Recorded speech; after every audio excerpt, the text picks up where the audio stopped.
देखिए आज का ये वीडियो भी बहुत ही ज्यादा खास होने वाला है। कार्तिक मास का पवित्र महीना है और कल 5 नवंबर को कार्तिक मास के कृष्ण पक्ष की अष्टमी नीति है और इसी अष्टमी के दिन पुष्य नक्षत्र है। रविवार का दिन है और रवि पुष्य नक्षत्र का बहुत ही शुभ और दुर्लभ योग का निर्माण भी हो रहा है और साथ ही साथ सर्वार्थ सिद्धि योग भी है।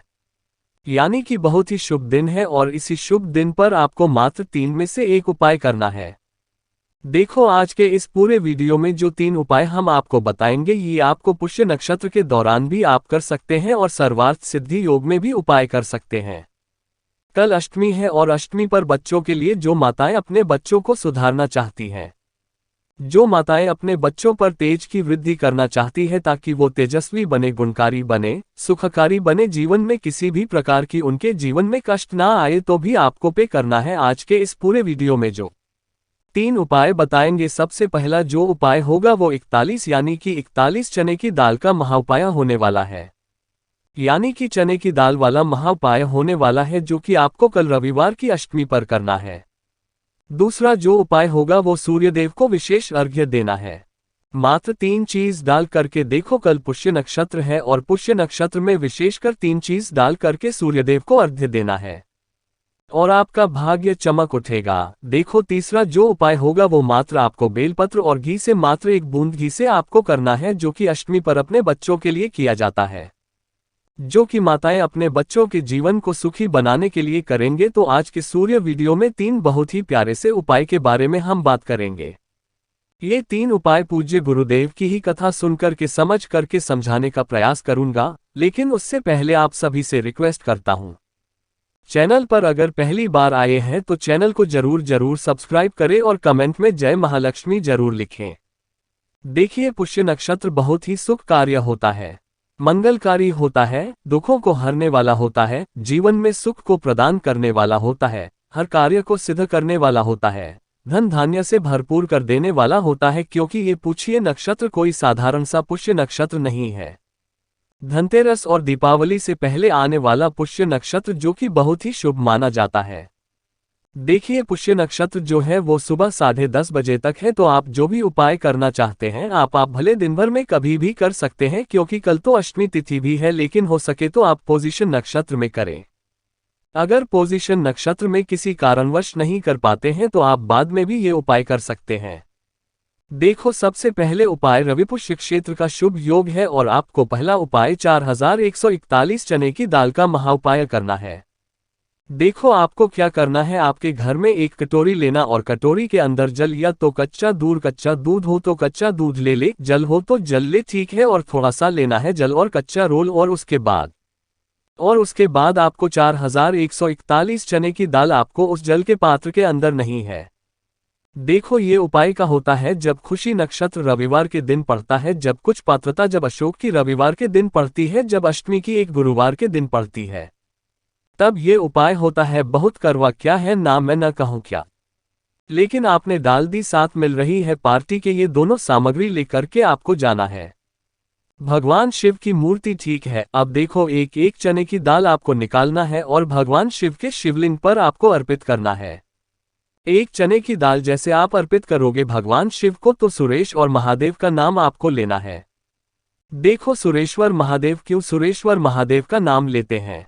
देखो अगर आपके जीवन में अंधकार है, आपके घर में अंधकार है, आपके घर में बहुत ज्यादा लड़ाई झगड़े होती है, आपके घर में कोई भी व्यक्ति ऐसा है बहुत आलसी है, काम करने की इच्छा ही नहीं होती है, उठते ही नहीं है, कोई भी मतलब ऊर्जावान नहीं है, जीवन में ऊर्जा होना बहुत जरूरी है, जीवन में किसी भी कार्य के प्रति समर्पण होना बहुत जरूरी है। यदि आपके घर में आपके जो बच्चे हैं वो अच्छे से बात नहीं करते, ढंग से चलते नहीं है, जीवन में बहुत उदासी है, कब क्या कर रहे हैं समझ नहीं आ रहा है, तो ऐसे व्यक्तियों को, ऐसे घरवालों को ये उपाय करना चाहिए। देखो माताएं भी है तो पिता भी उपाय कर सकते हैं या घर का कोई भी व्यक्ति उपाय कर सकता है। मात्र चने की दाल आपको सुरेश के नाम से अधिक करना है। देखो अगर 41 चने की दाल नहीं ले सकते हो ना, तो 7 चने की दाल भी ले सकते हो, 7, लेकिन 41 लेते हैं तो सबसे ज्यादा शुभ होता है, यानी कि दाल खंडित नहीं होनी चाहिए। एक एक करते हुए सुरेश और महादेव का स्मरण करते हुए भगवान शिव के शिवलिंग पर आपको अर्पित कर देनी है। अब आपको क्या करना है? जो तांबे का पात्र है उसके अंदर जल भरा हुआ है। अब इस तांबे के पात्र को जो जल है, भगवान शिव के शिवलिंग पर श्री शिवाय नमस्तुभ्यम का जाप करते हुए आपको अर्पित कर देना है। बस इतना सा उपाय करना है। आपके घर की जो भी परेशानियां हैं वो आपको महादेव से बोलना है। देखो, खुशी नक्षत्र के दिन चने की दाल आप चढ़ा रहे हैं। चने की दाल का रंग होता है स्वर्ण साहब और कुछ नक्षत्र भी होता है। बहुत ही शुभ योग बन रहा है क्योंकि रविवार का दिन और ऊपर से ऊपर रविवार का दिन है और वो भी अष्टमी देती है। आज ये उपाय करें, संबंधित परेशानियों को दूर करने के लिए करें। जो भी जीवन में परेशानी आ रही है उनको दूर करने के लिए आपके उपाय कर सकते हैं। तो ये हो गया पहला उपाय। अब हम बात करते हैं एक दूसरे विशेष उपायों की। सूर्यदेव को हसीन चीज देख करके आपको अर्घ्य देना है। देखो, खुशी नक्षत्र है रविवार का और सूर्यदेव को जो भी एक तीन चीज डाल करके देता है ना, उसका भाग्य चमक जाता है, उसकी किस्मत चमक जाती है। बहुत ही प्यारा सा उपाय करके जरूर देखना। तांबे का पात्र ले लेना, उसके अंदर लेना। देखो, वैसे तो रविवार के दिन कई लोग, बहुत सारे लोग सूर्यदेव को अर्घ्य देते हैं। रविवार का दिन भगवान सूर्य को समर्पित होता है और रविवार के दिन देखो, रोज नहीं दे सकते हो तो रविवार का विशेष दिन होता है। इस दिन सूर्यदेव को अर्घ्य देना ही चाहिए क्योंकि सूर्यदेव प्रत्यक्ष देवता है जो हमारी आंखों से हम उन्हें निहार सकते हैं। तो हो सके तो आज के दिन लाल या तो पीले रंग के कपड़े आपको पहनना है। अब आपको क्या करना है? इसमें तीन चीज विशेषकर क्या डालनी है? नहीं, ये समझ लो, 3 चने की दाल आपको डालनी है या तो 7 चने की दाल आप इसके अंदर डालेंगे। उसके साथ में आपको डालना है गुड़ का एक टुकड़ा डालेंगे और साथ में डालना है काले तिल। ये 3 विशेष चीजें होती हैं जो कि आज के दिन आप सूर्यदेव के में डाल देंगे। आलू के कर्जों से मुक्ति कराते हैं। कार्तिक का पवित्र महीना चल रहा है और काले तिल भगवान विष्णु को बहुत ज्यादा प्रिय है और इसीलिए काले तिल का उपयोग हम करते हैं उस जो नक्षत्र का शुभ दिन है। इसलिए 3 चने की दाल स्वर्ण नहीं डाल सकते हैं आप, तो कम से कम चने की दाल डालिए। 3 नहीं तो 7 चने की दाल डालिए। तो ये पूछिए नक्षत्र की एक विशेष चीज हो जाती है। साथ में गुड़ का जो रंग है वो सूर्य सा सामान है, तेजस्वी है और इसीलिए एक टुकड़ा गुड़ का। देखो, ये 3 चीज तो आपको डालनी चाहिए। साथ में आप जो भी आपको डालना है, रोली, हल्दी या आप गुड़हल का पुष्प डालें या आप जो भी चीजें अन्य चीज डालते हैं वो भी आप डाल सकते हैं। लाल मिर्ची के जो बीज है वो भी आप डाल सकते हैं। लेकिन ये 3 चीज जो हमने आपको बताया ना, 3 चीज को आपको डालना है और आपको भगवान सूर्य के सामने खड़े हो जाना है। भगवान सूर्य को प्रणाम करना है, नाम मंत्रों का जाप करना है। वो मित्राय नमः, ओम रवै नमः, ओम सूर्याय नमः, ओम भान्वे नमः, ओम कक्काय नमः, ओम पुष्णे नमः, ओम हिरण्यगर्भाय नमः, ओम मरि, ओम आदित्याय नमः, ओम सावित्री नमो ओम। 12 नाम मंत्र हैं, स्क्रीन पर आपको मिल रहे होंगे। नहीं आते, मंत्री नहीं आते हैं तो ओम सूर्याय नम का जाप कर सकते हो 12 बार और उसके बाद सूर्यदेव को अर्घ्य देना है। अर्घ्य का लोटा मस्तक से सिर से ऊपर होना चाहिए।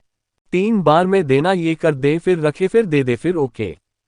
फिर किसी बारे में पूरा अन्य का लूटा आपको अर्पित कर देना है। और जो दिन के समय अगर जी का मंत्र आता है, आप फोन इन्हीं सूर्य सहस्त्राणी लोग का आपको जाप आता है तो ये कर सकते हैं, नहीं तो आप ओम सूर्याय नमक का जाप करते हुए आप अर्जित कर सकते हैं। अर्जी देने के बाद सूर्यदेव को प्रणाम करें, जीवन में दिए जाए आपके जीवन की जो भी रोग है वो दूर हो जाए। सूर्यदेव को अर्घ्य देने का सबसे मेन उद्देश्य ही रहता है कि शरीर के रोग दूर हो जाता है, क्योंकि निरोगी काया होगी ना तो आपका जीवन सफल हो जाता है। तो निरोगी काया के लिए सूर्यदेव को अर्घ्य देते हैं। जीवन में तेज की वृद्धि हो, चारों 10 दिशाओं में आपकी उन्नति हो, नाम हो वर्चस्व पहले, इसलिए आप सूर्यदेव को अर्घ्य देते हैं। आपके काम में कोई भी अच्छे ना आए इसलिए आप सूर्यदेव को दे देते हैं और अर्घ्य देने के बाद वहीं पर सूर्यदेव को प्रणाम करें और उसके बाद सूर्यदेव की आपको 7 बार परिक्रमा करनी है। जहां पर खड़े हैं वहीं पर से घूम जाए, गोल गोल गोल गोल 7 बार आपको परिक्रमा देनी है। ओम सूर्याय नमः का जाप आउट हुए। तो ये हो गया दूसरा उपाय जो कि इस पुष्य नक्षत्र रवि पुष्य नक्षत्र अष्टमी पर आपको करना है। अब हम बात करते हैं तीसरे महाउपाय की। ये उपाय करना है शहद, या तो फिर से शहद ले लीजिए या तो एक दिन की ले लीजिए, दोनों में से एक चीज लेनी है। और हुई अष्टमी पर यह उपाय किया जाता है कि कौन करता है, मानता है, करती है।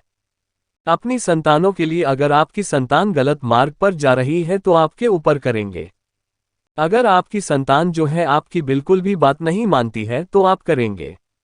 अगर आपकी संतान तेजस्वी नहीं है तो अगर आपकी जो संतान है वो किसी भी कार्य में सक्षम नहीं है, आदत सी है, तो आप करना क्या है? आपको तांबे का पार्टी के अंदर जल लेना है, एक बेलपत्र लेना है और घिया, शायद दोनों में से एक लेना है। आपको जाना है भगवान शिव के मंदिर में। देखो अब आपको क्या करना है। जैसे भगवान शिव के मंदिर में गए, आपको बेलपत्र की जो 3 पत्ती है, तीनों पत्ती जो चिकनी वाली साइड है ना, ऊपर वाली पत्नी पर शहद या घी जो भी लाए हैं, आप उससे आपको ओम लिख रहे हैं। ओम का चिन्ह अपना देना है, ठीक है। और इधर माता पार्वती के नाम की PHD की लगाना है और इस साइड भगवान गणेश और रिद्धि सिद्धि का आप इस स्मरण करें और ठीक ही लगा दे।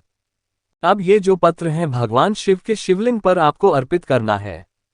आपकी संतान सुखी बने, संपन्न होने के जीवन में जो भी कष्ट आ रहे हैं, परेशानी आ रही है, वो दूर हो जाए। अगर आपकी संतान बात नहीं मानती है, जो भी आपकी इच्छा है, जो भी कामना है, वो बोल करके ये एक बेलपत्र भगवान शिव के शिवलिंग पर आपको अधिक कर देना है। और रोहित अष्टमी पर ये को रविवार का दिन भी है और शहद और घी का तो उपाय आपको करना ही चाहिए। जैसे आपने करा उसके बाद जो तांबे का पात्र है उसका है भगवान शिव के शिवलिंग पर नमस्ते PM का जाप करते हुए आपको अर्पित कर देना है। और ये सुंदर सा उपाय करना है। कार्तिक मास का पवित्र महीना, उसी नक्षत्र का शुभ दिन, रविवार का शुभ योग, रवि पुष्य नक्षत्र, अष्टमी, और ये सुंदर सा उपाय आपको करना है। अगर आपको भी चीज समझ में ना आए तो एक बार कमेंट में पूछ लेना, सिद्धि योग भी है, जरूर इन उपायों को करना। देखिए जो उपाय है आप सुबह से लेकर के रात्रि तक कर सकते हैं।